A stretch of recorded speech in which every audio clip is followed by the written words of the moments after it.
नमस्कार मित्रांनो. एका शहरावर घोंगावणारं ते भयंकर संकट ह्या कथेचा हा भाग 3रा आहे. जर तुम्ही ह्या कथेच्या आधीच्या भागांचे व्हिडिओ न बघता थेट या व्हिडिओवर आला असाल तर हा व्हिडिओ पाहण्याआधी कथेच्या आधीच्या भागांचे व्हिडिओ आधी पाहावेत. ह्या कथेच्या सर्व भागांच्या व्हिडिओची लिंक ह्या कथेच्या प्रत्येक व्हिडिओच्या डिस्क्रिप्शनमध्ये दिली आहे. कथेच्या 3ऱ्या भागाला आता सुरुवात करू.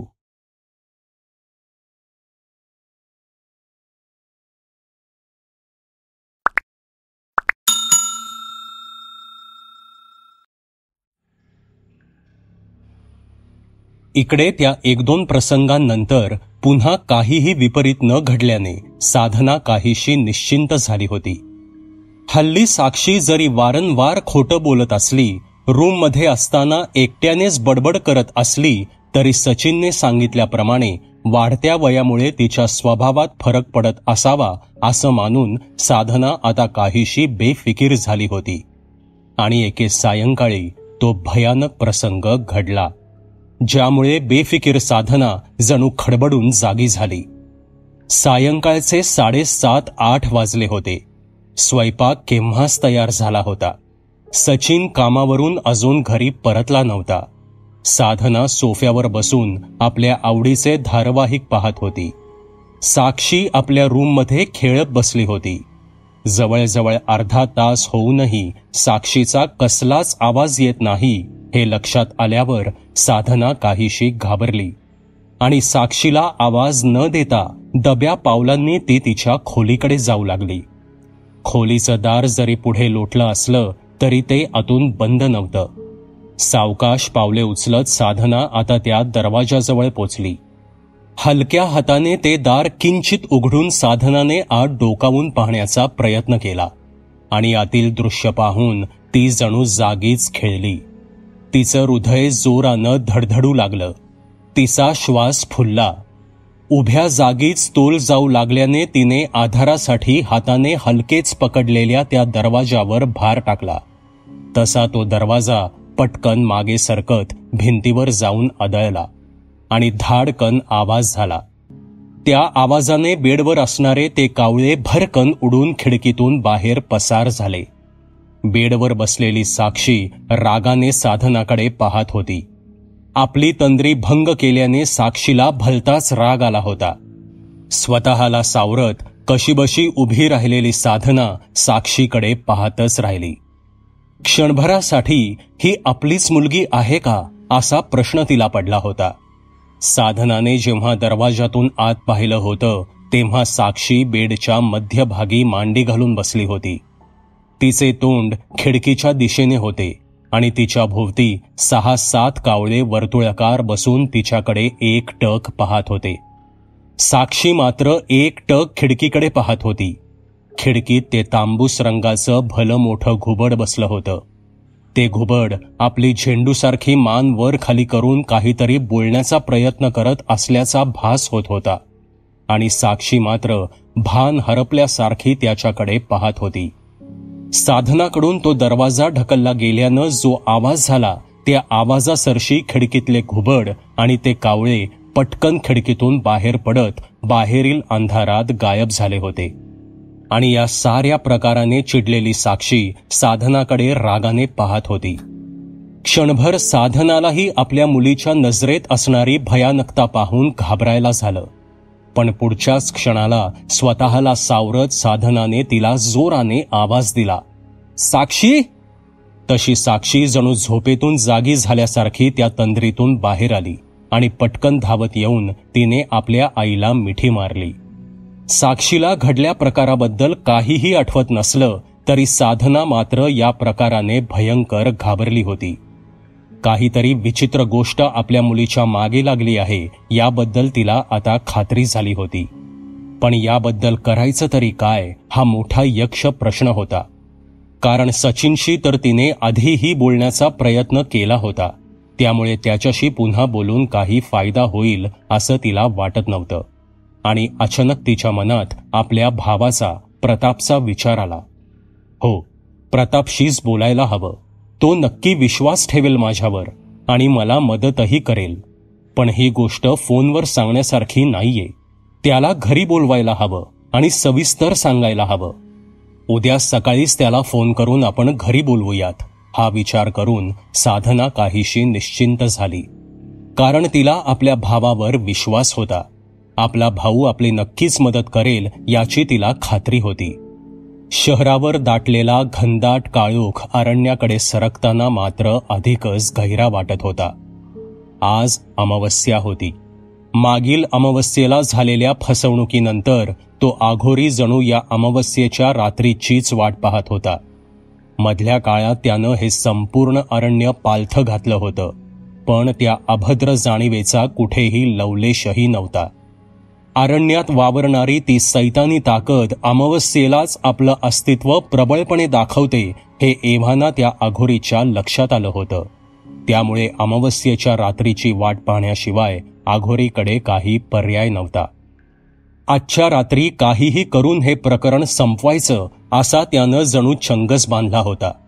तो पूर्ण तयारीनिशी त्या पिंपळाच्या झाडाला टेकून बसला होता. रात्र पुढे सरकण्याची जणू तो वाटच पाहत होता. जवळजवळ तासभर किंचितही न हलता स्तब्ध बसून राहिल्यावर त्याला अचानक कसलीशी जाणीव झाली. मघापासून आजूबाजूला येणारा जंगली श्वापदांचा आवाज आता अचानक बंद झाला होता. रात्रीच्या अंधारात वाहणारा थंड वाराही कुणीतरी पकडून ठेवल्यासारखा जागीच गोठला होता. अरण्यात जणू श्वास घेणंही मुश्किल वाटू लागलं होतं. ती सैतानी ताकद आपलं प्रकटीकरण सुरू करू लागली आहे हे चाणाक्ष अघोरीनं ओळखलं. क्षणाचाही विलंब न करता तो उठला. यावेळी त्याने एक योजना आखली होती आणि आता त्वरित पावले उचलावी लागणार होती. एका हातात त्रिशूळ घेऊन तो झरझर पावले उचलत नदीपात्रात उतरला. काही क्षणात ती नदी ओलांडून तो आता शहराच्या दिशेने धावू लागला. त्याला एका निश्चित ठिकाणी पोचायचं होतं. तिथे पोचून तो तिथेच लपून बसणार होता. मागच्या वेळी कावळ्यांचा पाठलाग करून त्यानं चूक केली होती. अशी चूक तो यावेळी करणार नव्हता आणि म्हणूनच ते कावळे येण्याच्या आत त्याला तिथे पोहोचून लपून बसायचं होतं. पुढील 15 मिनिटात धावत तो शहराच्या मध्यवर्ती चौकात आला. त्या चौकाच्या शेजारी विशाल जलसंचय असणारी एक उंच अशी पाण्याची टाकी होती. शहराला पाणी पुरवठा करणारी ती टाकी असल्यानं एका उंच टेकडीवरती बांधण्यात आली होती. जवळजवळ 60-70 फूट उंच असणाऱ्या टाकीवर चढल्यास बऱ्यापैकी शहरावर नजर टाकता येऊ शकत होती. आघोरी झरझर पावले उचलत टाकीजवळ पोचला. एक वार त्याने वरती नजर फिरवली. रात्रीच्या मिट्ट काळोखात ती पाण्याची टाकी म्हणजे जणू एखादा राक्षसच उभा असल्याचा भास होत होता. आघोरीने बाजूलाच उभा असलेला तो वर्तुळकार जिना चढण्यास सुरुवात केली. थोडे वर चढून गेल्यावर त्याच्या लक्षात आलं की एके ठिकाणी लोखंडी सळ्यांचं गेट बसवून त्यावर कुलूप लावून तो जिना बंद करण्यात आला होता. कुणीही वरती जाऊन काही विपरीत गोष्ट करू नये म्हणून ही खबरदारी घेण्यात आली होती. चिडलेला आघोरी धावत पुन्हा खाली आला आणि हातात एक दगड घेऊन पुन्हा तो वर्तुळकार जिना चढत त्या लोखंडी दरवाजापर्यंत पोचला. आघोरीने हातातला तो दगड पूर्ण ताकदीनिशी त्या कुलपावर मारण्यास सुरुवात केली. आधीच गंजलेलं ते कुलूप 6-7 ठोक्यात तुटलं. पटकन गंजलेली कडी मागे सरकवून आघोरीने जोराचा धक्का देत ते लोखंडी गेट उघडलं आणि त्रिशूळ सांभाळत तो वेगानं वरती चढू लागला. अखेर तो पाण्याच्या टाकीवर पोचला. टाकीच्या बाजूने फिरून त्याने एक परिक्रमा पूर्ण करत पूर्ण शहरावर एक नजर फिरवली. शहर शांत होतं. आकाशात कसलीही हालचाल जाणवत नव्हती. ते सैतानी कावळे अजून शहरात आले नव्हते. आघोरी निमूटपणे तिथेच बसून राहिला. टाकीवर वाऱ्याचा वेग भलताच तीव्र वाटत होता. रात्रीच्या अंधारात ती हवा अधिकच बोचरी वाटत होती. आघोरी मात्र एकटक अरण्याच्या दिशेने डोळे लावून बसला होता. जवळजवळ 2 तास तो स्तब्ध बसून होता. आता रात्रीचे 2 वाजून गेले होते आणि अचानक अरण्याच्या दिशेकडून शहराकडे वेगाने वारा वाहू लागला. तसे त्या आघोरीने कान टवकारले. आपला उजवा कान अरण्याच्या दिशेने करून तो कानोसा घेऊ लागला.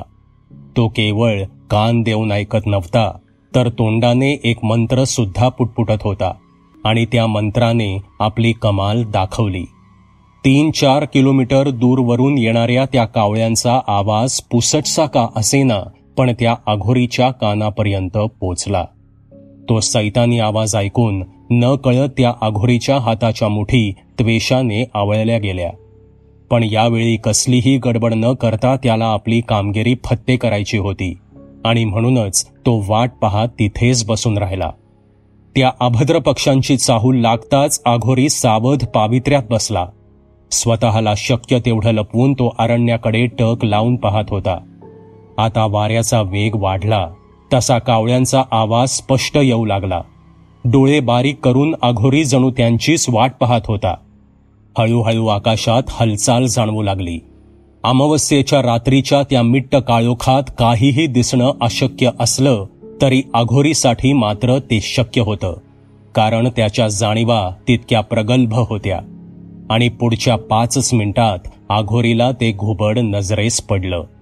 ते तांबूस पांढरट रंगाचं घुबड, तेच त्या कावळ्यांचं दिशादर्शक होतं. आता ते घुबड थेट पाण्याच्या टाकीच्या रोखानेच येत असल्याचा भास अघोरीला होत होता. मागोमाग 300-400 कावळे काव काव करत येत होते आणि अगदी अघोरीच्या दृष्टीच्या टप्प्यात आल्यावर त्या घुबडाने अचानक मार्ग बदलला. ते घुबड उजवीकडे वळालं तसे मागील कावळेही त्याचे अनुकरण करत त्याच्या मागोमाग जाऊ लागले. अघोरी मात्र स्तब्ध राहून ते नेमके कुठे चाललेत याचा मागोवा घेत होता. बघता बघता ती सैतानी डोळी एका विशाल मोहाच्या झाडावर विराजमान झालेली अघोरीने पाहिली. त्या मोहाच्या झाडाशेजारीच एक अपार्टमेंट दिसत होतं. त्या सैतानी ताकदीचं भक्ष्य तिथेच असावं याची अघोरीला खात्री झाली. तसे तो उठला. आता त्याला विजेच्या वेगाने हालचाल करावी लागणार होती. आपला त्रिशूळ सांभाळत थेट तो त्या वर्तुळाकार कृती जिन्याकडे धावला. ते मोहाचं झाड आणि अपार्टमेंट त्या पाण्याच्या टाकीपासून मैलभर अंतरावर होतं. जिना भरभर उतरत असताना काही क्षण त्या अघोरीला चक्कर आल्याचा भास झाला, पण स्वतःला सांभाळत तो शक्य तेवढ्या वेगाने तो जिना उतरला. आता तो थेट त्या मोहाच्या झाडाच्या दिशेने धावत सुटला. आधेमध्ये येणाऱ्या बिल्डिंग्समुळे काहीशी अडचण निर्माण होत असली तरी ते मोहाचं झाड इतकं उंच होतं की मोठ्याल्या बिल्डिंग असूनही त्या झाडाचा शेंडा दूरवरूनही दिसत होता. झाडाच्या त्या शेंड्याचा वापर आपली दिशा ठरवण्यासाठी करत तो अघोरी धावत होता. कितीही वेगाने धावला तरी त्याला त्या झाडाजवळ पोचायला किमान 10 मिनिटे लागणार होती. पण त्याआधी त्या सैतानी ताकदीने आपला डाव साधला तर, हा विचार करून तो अघोरी क्षणाक्षणाला आपला वेग वाढवत होता. वेगाने धावताना त्याच्या कृश देहाची विलक्षण हालचाल होत होती. डोक्यावरील लांब जटा आणि छातीपर्यंत रुळलेली दाढी थरथरत असल्याचा भास होत होता. स्मशानातील राख फासलेले त्याचे शरीर त्या भयाण अंधाऱ्या रात्री पांढरे फट्ट दिसत होते. आपला उसळता श्वास सांभाळत डोळ्यात अंगार दाटवत तो अघोरी बेफामपणे पळत होता. त्याला असं पळताना जर कोणी सामान्य व्यक्तीने पाहिलं असतं तर भीतीने घाबरगुंडी होऊन त्याचा जागीच मृत्यू झाला असता. शेवटी काहीच वेळात तो अघोरी त्या झाडाजवळ पोचला. झाडापासून सुरक्षित अंतरावर लपून तो त्या सैतानी पक्ष्यांचा अंदाज घेत होता. एकाच वेळी 300-400 कावळे बसल्यामुळे ते मोहाचं झाड जणू जळून कोळसा झालेल्या एखाद्या झाडासारखं काळे कुट्ट दिसत होतं. अघोरीची नजर त्या पक्ष्यांचा म्होरक्या असणाऱ्या त्या घुबडाला शोधत होती आणि पुढील 2च मिनिटात ते घुबड झाडावरून अलगद उडत अपार्टमेंटच्या दिशेने जाताना त्यानं पाहिलं. घुबड 5व्या मजल्यावरील एका खिडकीत जाऊन त्या खिडकीसमोर स्थिर उडत राहून आत डोकावण्याचा प्रयत्न करत होतं आणि पुढच्या क्षणाला ते पुन्हा त्या झाडाकडे झेपावलं. तिकडे त्याची वाट पाहत असणारे ते सैतानी कावळे अचानक चेकाळल्याचा भास होऊ लागला. आपले भक्ष्य इच्छित ठिकाणी असल्याची खात्री झाल्यावर आता ते सैतानी पक्षी हल्ल्याच्या तयारीत होते. अघोरी आता दब्या पावलांनी अंधारात उभ्या त्या मोहाच्या झाडाकडे सरकू लागला आणि इतक्यात ते सैतानी कावळे अजिबात आवाज न करता अलगद उडत 5व्या मजल्यावरील त्या खिडकीजवळ जाऊन स्थिर होत जागीच उडू लागले. हे पाहून तो अघोरी जवळजवळ धावतच त्या झाडाजवळ पोचला. आपला त्रिशूळ उजव्या हातात घट्ट पकडून त्याने मंत्रोच्चारण सुरू केलं. तिकडे अलगद उडणारे ते कावळे एकमेकांच्या अगदी जवळ येत त्यांनी मानवी आकार धारण करायला सुरुवात केली. तो मानवी आकार एकजीव होत होत आता हवेत तरंगणारा एक मानवी देह तिथे दिसू लागला. अघोरी द्वेषाने मंत्रोच्चारण करत होता आणि त्याने वेगाने आपले त्रिशूळ उंचावून त्या मानवी आकृतीकडे रोख करत तो क्लिष्ट मंत्र उच्चारण्यास सुरुवात केली. तरंगणाऱ्या त्या काळसर आकृतीला अघोरीच्या उपस्थितीची जाणीव झाली असावी. एक क्षण कंपाऊंडच्या बाहेरील अंधारात उभ्या असणाऱ्या त्या अघोरीकडे पाहिल्यावर ती काळसर आकृती विजेच्या वेगाने खिडकीकडे झेपावली आणि क्षणार्धात जणू ती आकृती खिडकीतून आत प्रविष्ट झाली. हे सारं काही मायक्रो सेकंदात घडलं. मंत्रोच्चारण करणारा अघोरी चटकन थांबला, कारण तो आता मंत्र उच्चारू शकत नव्हता. मंत्र संपताच त्या दैवी मंत्रांच्या शक्तीने हातात तप्त झालेल्या त्या त्रिशूळातून एक अग्निशलाखा निघणार होती आणि ती त्या काळसर आकृतीवर जाऊन आदळणार होती. पण आता ती काळसर आकृती गायब झाल्याने ती अग्निशलाखा जाऊन समोरील इमारतीवर आदळण्याचा धोका होता आणि ती इमारत हा जबर हल्ला सहन करू शकणार नाही ह्याची त्या अघोरीला खात्री होती आणि म्हणूनच तो थांबला होता. पुढच्याच क्षणाला काहीसा विचार करत तो अघोरी इमारतीच्या गेटकडे धावला. गेटच्या आतील बाजूस असणाऱ्या केबिनमध्ये बसलेला वॉचमन केव्हाच ढाराढूर झोपला होता. गेट हाताने पकडून गदा हलवत अघोरी ओरडू लागला, दार उघडा, मला आत जायचंय, दार उघडा लवकर, नाहीतर अनर्थ घडेल. त्याच्या या अनपेक्षित ओरडण्याने वॉचमन खडबडून जागा झाला. हातातील काठी सांभाळत तो धावतच बाहेर आला. तो फारच चिडलेला दिसत होता. गेट बाहेर उभ्या असलेल्या अघोरीला पाहून तो काहीसा दचकलाही, पण झोपमोड झाल्याने तो त्या अघोरीला ओरडू लागला, ए पागल, चल भाग यहां से, नहीं तो मार खाएगा. अघोरीचे मात्र त्याच्याकडे लक्षच नव्हते. तो एकटक त्या खिडकीकडे पाहत ओरडत होता. इतक्यात अघोरीचं लक्ष त्या वॉचमनकडे गेलं. अरे मूर्खा, गेट उघड आणि मला आत घे, नाहीतर अनर्थ होईल, लवकर उघड गेट. तो अघोरी त्या वॉचमनकडे पाहत म्हणाला. अघोरीच्या गदा हलवण्याने ते गेट जणू लकवा मारल्यासारखं झालं होतं. हा प्रकार पाहून तो वॉचमनही काहीसा घाबरून गेला आणि पुन्हा हिम्मत करून तो ओरडला, अरे जाता है की पुलिस बुलाऊं, चल भाग यहां से, पागल कहीं का. खरं तर हे गेट तोडून आत शिरणं ही त्या अघोरीसाठी फार मोठी गोष्ट नव्हती, पण आपली ताकद तो अशा निरर्थक गोष्टीवर खर्च करू इच्छित नव्हता. शिवाय एखाद्या सामान्य माणसासमोर आपलं शक्ती प्रदर्शन करणं त्याच्यासाठी वर्ज्य होतं. म्हणूनच तो गेट उघडण्यासाठी विनवणी करत होता आणि इतक्यात 100-200 कावळे 5व्या मजल्यावरील त्या खिडकीतून भराभर बाहेर येत अंधारात गायब होताना अघोरीने पाहिले. हा वेडा नेमकं काय पाहत आहे या उत्सुकतेने त्या वॉचमननेही तिकडे नजर टाकली. खिडकीतून बाहेर येणारे ते शेकडो कावळे पाहून तोही काहीसा घाबरला. त्या सैतानी पक्ष्यांचा खेळ आता संपला होता. त्यांनी आपलं ध्येय साध्य केलं आहे हे अघोरीला कळून चुकलं. रागाने लाल बुंद होत अघोरीने आपली पावले मागे वळवली. त्या सैतानी शक्तीने आजही आपला डाव साधला होता.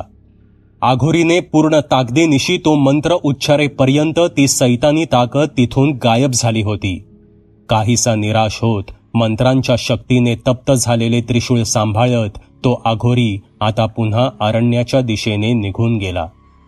इकडे सकाळी सकाळी फोनवर अजून एका घटनेची बातमी कळाल्याने प्रताप आणि टीम त्या अपार्टमेंट जवळ पोचले. प्राथमिक माहितीवरून आजची केस ही मागील 2 केस सारखीच असावी अशी शंका प्रतापला आली होती आणि त्या अपार्टमेंटमध्ये पोचताच त्याच्या त्या शंकेचं रूपांतर खात्रीत झालं. मृत पावलेली मुलगी ही 8 वर्षांची किशोरवयीन मुलगी होती. तिच्या नाकातोंडातून, डोळ्यातून तसेच कानातून रक्त बाहेर आलं होतं. खोलीत कावळ्यांचे पंख आणि तेच फॉरेन पार्टिकल्स मिळाले. आता मात्र प्रताप चांगलाच वैतागला. मागील 2 केसमध्ये काहीच प्रगती झाली नसताना त्यात या तिसऱ्या केसची भर पडली होती. सोबत आलेले कॉन्स्टेबल त्या घरातील लोकांचा जबाब नोंदवण्यात व्यस्त होते. हॉस्पिटलला आणि फॉरेन्सिक टीमला आधीच फोन केला असल्यानं ते केव्हाही येऊन तो मृतदेह ताब्यात घेऊ शकत होते. प्रतापला मात्र तिथे क्षणभरही थांबण्याची इच्छा नव्हती. फ्लॅटमधून बाहेर येत तो जिना उतरून खाली आला. कंपाऊंडमधून बाहेर पडत गेटच्या बाहेरील बाजूस उभा राहून त्याने एक सिगरेट शिलगावली. त्याला पाहून गाडीत बसलेला कॉन्स्टेबल जाधव सुद्धा गाडीतून उतरून त्याच्या शेजारी उभा राहिला. डोकं बधीर झाल्याने प्रताप काही काळ तिथेच रेंगाळत होता. ते दोघे गेटमधून आत शिरताना शेजारी असणाऱ्या वॉचमनच्या केबिनकडे त्यांचं लक्ष गेलं होतं. प्रतापला त्या वॉचमनची चौकशी करायची आहे हे लक्षात आल्यानं जाधवने आपल्या करड्या आवाजात त्या वॉचमनला जवळ बोलावलं. घाबरलेला तो वॉचमन धावतच येऊन त्यांच्या समोर उभा राहिला. आता जाधवने त्याला काही प्रश्न विचारायला सुरुवात केली. वॉचमनच्या बोलण्यावरून तो अमराठी आहे हे त्या दोघांना समजलं. जाधव आपल्या मोडक्या तोडक्या हिंदीमध्ये त्याला प्रश्न विचारू लागला. तो वॉचमन सुद्धा सगळ्या प्रश्नांची उत्तरं देऊ लागला. त्यांचं संभाषण ऐकत असलेला प्रताप जाधवला थांबण्याचा इशारा करत आता स्वतः त्या वॉचमनला काही विचारू लागला. कल रात को तुमने यहाँ पे कुछ अजीब चीज देखी? कोई आया था रात को इस बिल्डिंग में? कोई अजीब घटना घटी हो? ठीक से याद करके बताओ. यावर त्या वॉचमनला रात्रीचा तो वेडा आणि खिडकीतून बाहेर पडणारे कावळे हा प्रसंग आठवला आणि त्याने तो प्रसंग सविस्तर त्या दोघांना कथन केला. रात्रीची ती हकीकत ऐकताच जाधवने टाळी वाजवली आणि तो ओरडला, हा तोच असणार, मला डाऊट होताच. जाधवच्या या वाक्यांनी काहीही अर्थबोध न झालेला प्रताप ढिम्म उभा होता. जाधवला ही गोष्ट लक्षात आल्याने तो पुढे बोलू लागला. साहेब, मागच्या दोन्ही वेळेस एक गोसावी मर्डर स्पॉट जवळ फिरताना मला दिसला होता. मला तेव्हापासूनच डाऊट होता, पण खात्री न करता आपल्याला कसं बोलणार म्हणून मी शांत होतो. पण आज खात्री झाली, हा गोसावीच असावा या प्रकारामागे. प्रताप अजूनही काहीही न समजल्याने प्रश्नार्थक नजरेने जाधवकडे पाहत होता. जाधव पुन्हा बोलू लागला. साहेब, तुम्ही सुद्धा पाहिलंय त्याला? तो नाही का दसरा चौकात झालेल्या त्या पहिल्या मुलीच्या प्रकारावेळी आपल्या गाडीसमोर आला होता? अंगावर पांढरी राख फासलेला, लांब जटा असणारा तो गोसावी आठवला का? प्रतापला खरं तर काहीही आठवत नव्हतं, पण तरीही तो रेटून बोलला. हो, आठवतंय मला जाधव, पण त्याचा संबंध असू शकतो या प्रकारांशी? आहो साहेब, त्या पहिल्या प्रकारावेळी तो गोसावी त्या अपार्टमेंट भोवतीच घुटमळत होता आणि त्या दुसऱ्या मुलीच्या वेळीही त्याला मी अपार्टमेंट शेजारीच पाहिलंय. या वॉचमनच्या म्हणण्यानुसार काल रात्रीही तो इथे आला होता. मग या प्रकरणाशी त्याचा काहीही संबंध नाही असं कसं म्हणू शकतो आपण? आहो साहेब, तुम्ही विश्वास ठेवणार नाही, पण हे गोसावी मांत्रिक फार खतरनाक असतात आणि हे जे काही चालू आहे ते जादूटोण्याचं प्रकरण वाटतंय. तुमच्या समोर कोणी बोलत नाही, पण साऱ्या डिपार्टमेंटमध्ये हीच चर्चा आहे. आपण ह्या गोसाव्याला शोधून काढायला पाहिजे. त्याच्याकडून नक्कीच काहीतरी माहिती हाती लागेल साहेब. जाधव ओघात बोलून गेला. प्रतापने सर्व काही ऐकून खिशातून आणखी एक सिगरेट काढली आणि ती शिलगावत काहीसा विचार करत तो म्हणाला, जाधव, कोण तो स्केच आर्टिस्ट? हा, कुमार. त्या कुमारला बोलवून घ्या आणि त्या गोसाव्याचं स्केच बनवायला त्याला मदत करा. आपल्याला लवकरात लवकर त्या गोसाव्याला पकडायला हवं. असंही आपल्याकडे अन्य कोणतं लीड नाहीये. त्या गोसाव्याला पकडून काही हाती लागलं तर लागलं. प्रतापच्या या वाक्याने जाधव भलताच खुश झाला. प्रतापने त्याच्या बोलण्यावर विश्वास दाखवल्याने हर्षभरीत आवाजात तो बोलला, हो साहेब, आत्ताच फोन करून कुमारला चौकीवर बोलवून घेतो. 2 दिवसात त्या गोसाव्याला तुमच्या समोर हजर करतो की नाही बघाच. आनंदाच्या भरात जाधव थोडं जास्तच बोलून गेला. एवढ्यात फॉरेन्सिक टीम तिथे पोचली. प्रतापने त्यांना सूचना देत त्या फ्लॅटकडे पाठवलं. आता जाधवसह तो चौकीकडे जायला निघाला. प्रताप जेव्हा चौकीत पोचला तेव्हा तिथे वाट पाहत बसलेला तो स्केच आर्टिस्ट कुमार त्याला दिसला. प्रतापने लगेच जाधवांना सांगून त्याला कामाला लावलं. पुढील 2 तासात जाधवांच्या सांगण्यावरून कुमारने त्या अघोरीचं हुबेहूब स्केच रेखाटलं. स्केच तयार होताच जाधवांनी ते प्रतापच्या केबिनमध्ये जाऊन त्यांना दाखवलं. प्रतापने ते स्केच हातात घेत काही क्षण न्याहाळलं आणि मग तो बोलला, एक्सलंट जाधव, आता चटकन हे स्केच आपल्या CCTNS वर अपलोड करा, म्हणजे ते शहरातल्या सर्व पोलीस स्टेशनमध्ये पोचेल.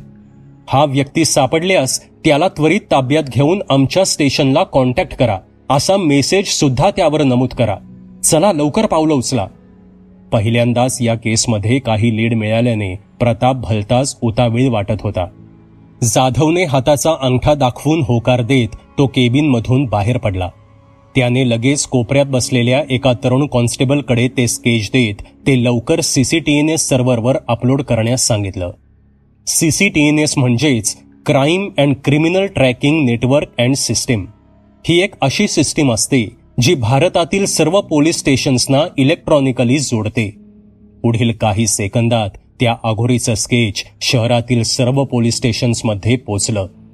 आता वाट पाहावी लागणार होती, पण प्रताप खुश होता. इवलासा का असेना, पण एक आशेचा किरण त्याला दिसत होता. आता या सुतावरून त्याला स्वर्ग गाठण्याची कसरत मात्र करावी लागणार होती. CCTNS सिस्टीमवर स्केच अपलोड करून आठवडा उलटला तरी त्या अघोरीची कोणतीही खबर आली नव्हती. प्रतापने आपल्या सर्व खबऱ्यांना बोलवून त्या प्रत्येकाला ते स्केच देत आपलं नेटवर्क ॲक्टिव्हेट केलं होतं, पण खबऱ्यांकडून सुद्धा काहीही बातमी आली नव्हती. आता सरणाऱ्या प्रत्येक दिवसासोबत प्रतापचा उत्साह मावळू लागला आणि एक दिवस अचानक सकाळचा पेपर पाहून प्रताप दचकला. त्यात पहिल्या पानावर त्या अघोरीचं ते स्केच होतं आणि हेडलाईन होती, शहर पोलीस हतबल, खुनी गोसावी मोकाट. प्रतापने ती बातमी सविस्तरपणे वाचली. शहरात घडलेल्या 3 मुलींच्या मृत्यूला तो गोसावीच कसा जबाबदार आहे आणि पोलीस खातं त्याला पकडायला कसं कुचकामी ठरत आहे याबाबत फारच रंजक पद्धतीनं लिहिलेली ती बातमी वाचून प्रतापचा राग अनावर झाला. मुळात तो अघोरीच या प्रकारामागे आहे हे अजून सिद्ध झालंच नव्हतं, पण हे पेपरवाले त्याला गुन्हेगार ठरवून मोकळे झाल्याने त्याला राग आला होता. आता मीडिया या प्रकरणात लक्ष घालणार म्हणजे अजून डोकेदुखी. SP ऑफिसवरून फोनवर फोन असे विचार करून प्रताप अजूनच विचलित झाला. पुढील आठवडाभर न्यूजपेपर आणि TV चॅनल्सवर त्या अघोरीची बातमी वारंवार झळकू लागली. जिथे तिथे लोक त्याच्याबद्दल चर्चा करू लागली. SP ऑफिसवरून येणारे कॉल वाढल्याने प्रतापचा ताण आणखीनच वाढला, पण त्या अघोरीचा ठाव ठिकाणा मात्र लागत नव्हता. एके दुपारी प्रतापला साधनाचा फोन आला. फोन पाहताच प्रताप काहीसा दचकला. मागील आठवड्यात 2 वेळा साधनाचा फोन येऊन गेला होता. कामात व्यस्त असल्याने प्रतापने तो रिसीव्ह केला नव्हता आणि तो तिला पुन्हा फोन सुद्धा करू शकला नव्हता. आता साधना चिडली असेल या विचाराने काहीसा घाबरत त्याने फोन रिसीव्ह केला. सॉरी दीदी, अगं कामात व्यस्त असल्याने तुझा फोन घ्यायला जमलं नाही. नंतर करू म्हटलं पण विसरलो. रागवली नाहीस ना? अपराधी भावनेने प्रताप म्हणाला. ठीक आहे प्रताप, मी बघतीये न्यूजमध्ये काय चालू आहे ते. तुझ्यावर कामाचं प्रेशर असेल मी समजू शकते. ऐक ना, एक महत्वाचं काम आहे तुझ्याकडे. साधनाने सरळ मुद्द्याला हात घातला. हा बोल ना दीदी, प्रताप म्हणाला. असं नाही सांगता येणार. तू या 1-2 दिवसात घरी ये, मग बोलू, साधना म्हणाली. ठीक आहे, मी येतो. बाकी साक्षी कशी आहे आणि जिजू कसे आहेत? प्रतापने विचारलं. सगळे ठीक आहेत. तू नक्की ये, मी वाट बघतीये. चल ठेवते मी. साक्षीची स्कूल बस यायची वेळ झालीये. बाय. इतके बोलून साधनाने फोन कट केला. अघोरीचा शोध सुरू होऊन आता 15 दिवस होऊन गेले होते, तरी सुद्धा त्यात काहीही प्रगती झाली नव्हती. खबऱ्यांचं नेटवर्क आणि इतर सोर्सेसकडून सुद्धा काहीही पॉझिटिव्ह बातमी येत नव्हती. शहरातले नागरिक सुद्धा निनावी फोन करून त्या अघोरीला खात्रीशीर पाहिल्याचं सांगत होते, पण प्रताप आणि टीम तिथे पोचल्यावर वेगळ्याच एखाद्या मांत्रिकाला पाहून त्यांचा हिरमोड होत होता. दिवस झरझर सरत होते. आता मीडियावाले जरी काहीसे थंड झाले असले तरी SP ऑफिसवरून येणारे कॉल काही कमी होत नव्हते.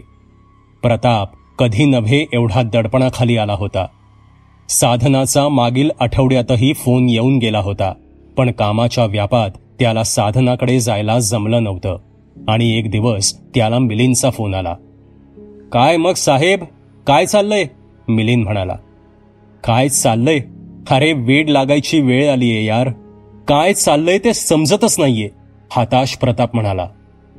अरे फोन यासाठी केला की उद्या रविवार आहे, आईबाबांच्या लग्नाचा वाढदिवस आहे, घरीच साजरा करणार आहोत. तुला निमंत्रण द्यायचं होतं. उद्या संध्याकाळी घरी ये, जेवण करूनच जा. आणि हो, बाबांनी तुझं नाव काढलं होतं काल, म्हणत होते तुझ्याशी काहीतरी बोलायचं आहे. येशील ना उद्या? मिलिंद म्हणाला. मिलिंदच्या बाबांना माझ्याशी बोलायचंय? कशाबद्दल असावं? प्रतापच्या डोक्यात विचार चमकून गेला. तसे प्रताप कुतूहलाने म्हणाला, येतो मी, पण बाबांना माझ्याशी काय बोलायचंय? आता ते मला कसं ठाऊक असेल? येतोयस ना उद्या? आल्यावर त्यांनाच विचार. चल, ठेवतो मी फोन, नक्की ये उद्या, असे म्हणत मिलिंदने फोन डिस्कनेक्ट केला. मिलिंदचे बाबा तर ज्योतिष विशारद आहेत, त्यांचं काय काम असावं माझ्याकडे, असा विचार करून प्रताप काहीसा गोंधळला. पण आता उद्या जाणारच आहोत तर बघूयात काय म्हणतायत ते, असा विचार करून तो कामात पुन्हा व्यस्त झाला.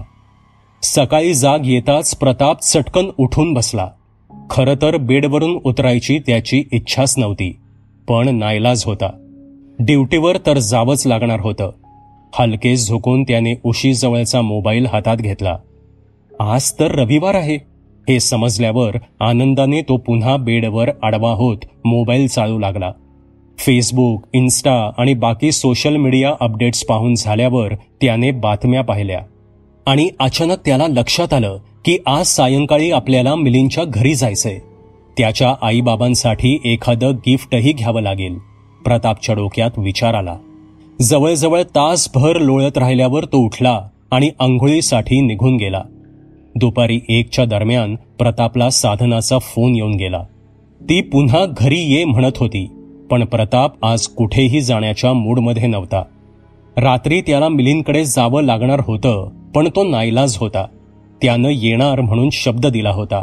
शिवाय मिलिंदच्या बाबांचं त्याच्याकडे काय काम असावं हे कुतूहलही त्याला होतंच. बाकी आज चौकीवरून कसलाही इमर्जन्सीचा कॉल न आल्यानं प्रताप काहीसा निवांत होता.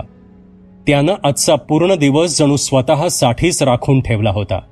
आता जेवण करून त्यानं एक मस्त झोप काढण्याचं ठरवलं. सायंकाळी 5:30च्या दरम्यान प्रताप झोपेतून जागा झाला. फ्रेश होऊन तो जवळच्या एका उद्यानात फेरफटका मारायला गेला. तासाभरात परत आल्यावर तो हातपाय धुवून तयार झाला. 6:30 होऊन गेले होते. पुढच्या 10 मिनिटात तो तयार होऊन आपल्या बुलेटवरून मिलिंदच्या घरी जायला निघाला. जाताना मार्केटमध्ये थांबून त्यानं गिफ्ट घेतलं. मिलिंदच्या आईसाठी एक छानशी साडी आणि बाबांसाठी एक घड्याळ. 7:15 वाजता तो मिलिंदच्या घरी पोचला. मिलिंद आणि घरच्यांनी उत्साहाने त्याचं स्वागत केलं. देवपूजा नुकतीच झाली होती. धुपाचा मंद सुवास साऱ्या घरभर दरवळत होता. हॉलमध्ये पोचताच प्रतापने मिलिंदच्या आईबाबांचे चरण स्पर्श केले. त्याला आशीर्वाद देऊन काकू आता चहा बनवायला निघून गेल्या. मिलिंद, त्याचे बाबा आणि प्रतापच्या अनौपचारिक गप्पा सुरू झाल्या. काही वेळातच एक सुंदर मुलगी हातात चहाचा ट्रे घेऊन बाहेर आली. तिचं सौंदर्य पाहून भारावलेला प्रताप काही क्षण तिच्याकडे पाहतच राहिला. तिने तो ट्रे समोरील टिपॉयवर ठेवत त्या तिघांना चहा दिला आणि स्वतः एक कप हातात घेत ती चहा घेऊ लागली. एवढ्यात मिलिंद म्हणाला, अरे प्रताप, ओळख करून देतो. ही माझी बहीण सुषमा, पुण्याला MBBS करतीये. आईबाबांच्या लग्नाच्या वाढदिवसासाठी आली आहे. आणि सुषमा, हा माझा मित्र प्रताप, सुपर कॉप. मिलिंदच्या या मुश्किल अंदाजाने प्रताप काहीसा लाजला. सुषमाने प्रतापला हाय केलं, तसे प्रतापनेही उत्तर दिलं. मिलिंद आणि प्रतापची ओळख होऊन जेमतेम 7-8 महिने झाले होते. तो 1-2 वेळा मिलिंदच्या घरी सुद्धा येऊन गेला होता, पण सुषमाबद्दल त्याला माहीत नव्हतं. गप्पा सुरू असताना प्रताप चोरट्या नजरेने सुषमाकडे पाहत होता. सुषमाही त्याच्याकडे पाहत होती. गप्पा रंगत असता घड्याळाकडे लक्ष जाता सुषमा उठली आणि मिलिंदकडे पाहून चिडक्या स्वरात म्हणाली, दादा, असाच बसून राहणार आहेस का तू? केक कधी कापणार? सर्व कामं मलाच करावी लागतात, म्हणून तर मी येत नाही पुण्यावरून. तसे मिलिंद हसत उठला आणि म्हणाला, माहितीये किती कामं करतेस ते. केक बनवलास, पण दुपारी 3 वाजल्यापासून सारं किचन अस्ताव्यस्त करून सोडलंस. इतकं बोलून तो हसू लागला. यावर मिलिंदचे बाबा सुद्धा हसले. सुषमा मात्र लटक्या रागाने बोलू लागली, ए आई, बघ ना, हा काही पण काम करत नाही आणि मलाच चिडवत बसलाय. इतक्यात हातात केक घेऊन बाहेर येणारी मिलिंदची आई म्हणाली, गप रे मिलिंद, पोरीनं किती मेहनतीनं केक बनवलाय, चिडवू नकोस तिला. तो केक टिपॉयवर ठेवत त्यांनी बाजूलाच असलेला चहाचा ट्रे उचलला. सर्व रिकामे कप त्यात ठेवून त्यांनी तो ट्रे किचनमध्ये नेऊन ठेवला आणि त्या परत आल्या. तोपर्यंत मिलिंद आणि सुषमाने केकवर मेणबत्त्या सजवल्या आणि त्या पेटवल्या. केक कापून झाल्यावर प्रतापने मिलिंदच्या आईबाबांना आणलेलं गिफ्ट दिलं. मोठ्या प्रेमाने त्यांनी त्याचा स्वीकार केला. आता 8:30 होत आले होते. एवढ्या लवकर जेवायची प्रतापला सवय नव्हती. मिलिंदच्या घरी सुद्धा रात्रीचं जेवण 9:30 ते 10च्या दरम्यान व्हायचं. त्यामुळे गप्पा मारण्यासाठी अजून 1-1.5 तास वेळ होता. आणि इतक्यात प्रतापला आठवलं, मिलिंदच्या बाबांचं आपल्याकडे काहीतरी काम होतं. तसे त्याने मिलिंदच्या बाबांना थेट प्रश्न केला, काका, मिलिंद सांगत होता तुम्हाला माझ्याशी काहीतरी बोलायचंय म्हणून. त्यावर ते हसले आणि बोलू लागले, अरे विशेष काही नाही रे, ते सध्याचे प्रकरण न्यूजमध्ये सुरू आहे त्याबद्दल बोलायचं होतं. कोणती न्यूज? त्या गोसाव्याची? प्रतापने विचारलं. त्यावर खळखळून हसत ते म्हणाले, अरे तो गोसावी नाहीये, म्हणजे न्यूजमध्ये दाखवलेले त्याचे ते रेखाटन पाहून तरी तो गोसावी नसावा असं वाटतंय. तो नक्कीच एखादा अघोरी असला पाहिजे. हो, पण गोसावी काय आणि अघोरी काय, सगळे सारखेच ना? प्रताप अनावधानाने बोलून गेला. छे छे, गोसावी आणि अघोरी एक कसे असू शकतात? बाबा आपला आक्षेप नोंदवत म्हणाले. त्यावर मिलिंद आपल्या नेहमीच्या मिश्किल शैलीत म्हणाला, अहो बाबा, तुम्ही ज्योतिष विशारद, तुम्ही या गोष्टीतले जाणकार. आमच्यासारख्या लोकांचं काय, दाढी दिसली की तो साधू, मग अघोरी काय आणि गोसावी काय? तेही खरंच आहे म्हणा. लोकांना आजही अघोरी साधूंबद्दल फारशी माहिती नाहीये, त्यामुळे बऱ्याच अफवाही पसरतात त्यांच्याबद्दल, मिलिंदचे बाबा म्हणाले. मिलिंद मिश्किलपणे बोलला असला तरी त्याचे बाबा मात्र या विषयावर गंभीर दिसत होते. आता प्रताप बोलू लागला, तुम्ही म्हणता तसा तो अघोरी असेलही कदाचित, पण त्याचं काय? आपल्याला काय म्हणायचंय नक्की? ते न्यूजवाले दाखवत होते की पोलीस खातं त्या अघोरीला शोधतंय म्हणून. खरंय का हे? कारण मला त्या न्यूजवाल्यांवर काडी मात्र भरवसा नाहीये, बाबांनी विचारलं. हो, ते खरं आहे. मागील काही महिन्यात शहरात झालेले 3 किशोरवयीन मुलींचे मृत्यू आणि तो अघोरी यांचा काहीतरी परस्पर संबंध आहे अशी शंका आहे आम्हाला. पण ह्या प्रकरणात त्या अघोरीचा हात आहे की नाही हे त्याला अटक केल्यावरच कळेल. प्रतापने कोणतेही आढेवेढे न घेता पोलीस खात्याची बाजू सांगितली. पण असं आपणास का वाटतं की त्या अघोरीचा यामागे हात असेल म्हणून? बाबा मुद्देसूदपणे आपल्या शंका उपस्थित करत होते. मिलिंद मात्र आता काहीसा कंटाळलेला दिसत होता. प्रताप आणि बाबांचं डिस्कशन आता लवकर संपणार नाही याची त्याला खात्री होती. त्याने खिशातून हेडफोन काढून कानात टाकले आणि आपल्या आवडीची प्लेलिस्ट काढून गाणी ऐकत तो आपले सोशल मीडिया अकाउंट्स तपासू लागला. सुषमा मात्र बारकाईने ते डिस्कशन ऐकत होती आणि आता प्रताप बोलू लागला. प्रत्येक घटनेच्या वेळी तो अघोरी त्या मुलींच्या अपार्टमेंट शेजारी आम्हाला दिसलाय. तसेच शेवटच्या मुलीच्या वेळी तर तो अघोरी चक्क त्या अपार्टमेंटमध्ये घुसण्याचा प्रयत्न करत होता. त्या बिल्डिंगचा वॉचमन याचा साक्षीदार आहे. प्रताप अगदी हिरिरीने आपली बाजू मांडत होता. पण यावरून तोच हे सगळं करतोय असं सिद्ध होत नाही ना. कदाचित तो हे सगळं थांबवायला तिथे आला असेल, पण असफल झाला असेल, मिलिंदचे बाबा म्हणाले.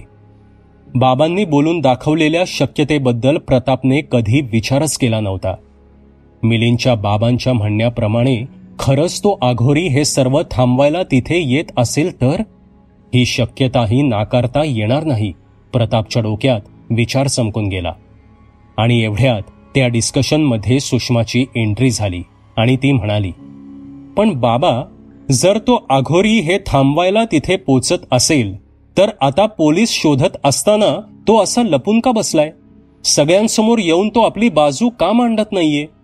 सुषमा जरी पुण्याला राहत असली तरी ती आपल्या शहरातल्या न्यूज पाहत होती, म्हणूनच तिला या प्रकरणाबद्दल इतकी माहिती होती.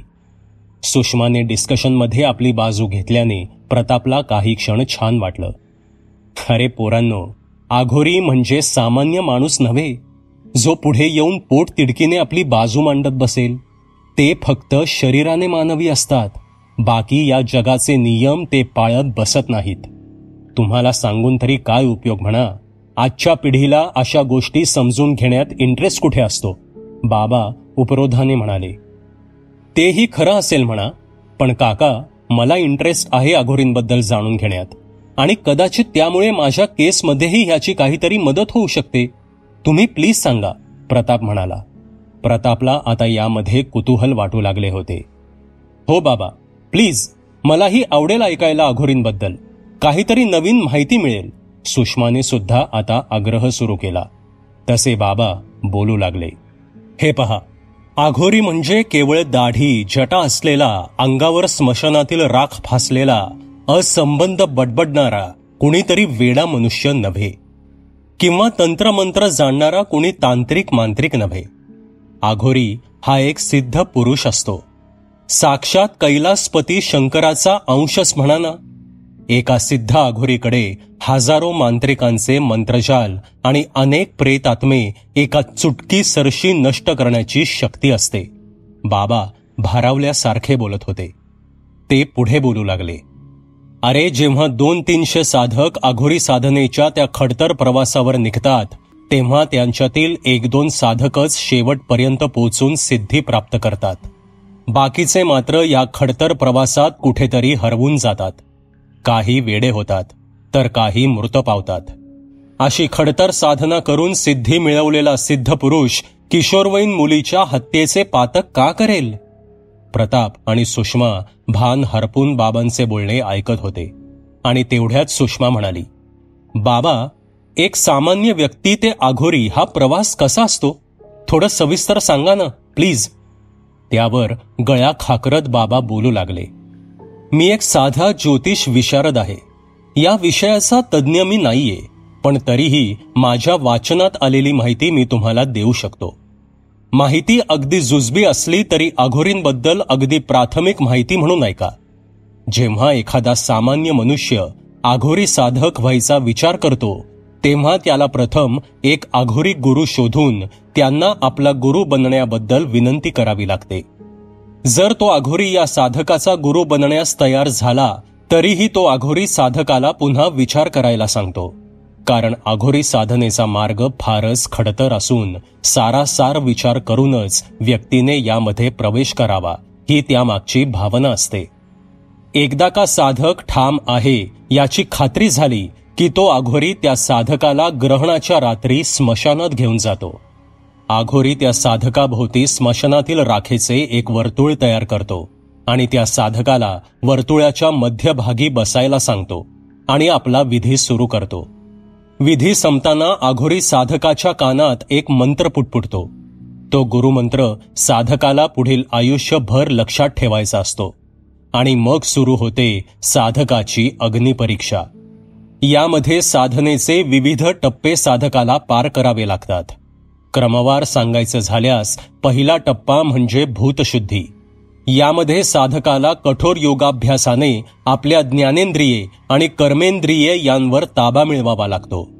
साधकाला दिवसेंदिवस अन्न पाण्याविना राहण्याचा अभ्यास करावा लागतो. आपल्या श्वासावर नियंत्रण ठेवण्याचा अभ्यास करावा लागतो. एकंदरीत आपला मानवी देह आणि त्याच्या गरजा याच्या जंजाळातून त्यांना मुक्त व्हावं लागतं. दुसरा टप्पा म्हणजे योगचक्र आणि नाडी जागृती. या टप्प्यांमध्ये साधकाला आपल्या प्राणचेतनेवर प्रभुत्व मिळवून कठोर योगाभ्यासद्वारे शरीरातील 7 चक्र म्हणजे पद्मासन अवस्थेत माकड हाडापासून डोक्यापर्यंत अनुक्रमे मूलाधार, स्वाधिष्ठान, नाभी, अनाहत, विशुद्धी, आज्ञा, सहस्रार जागृत करावी लागतात. आणि सप्तचक्र जागृतीनंतर त्याला कुंडलिनी नाडी जागृत करावी लागते. मानवी शरीरात 10 नाड्या असतात.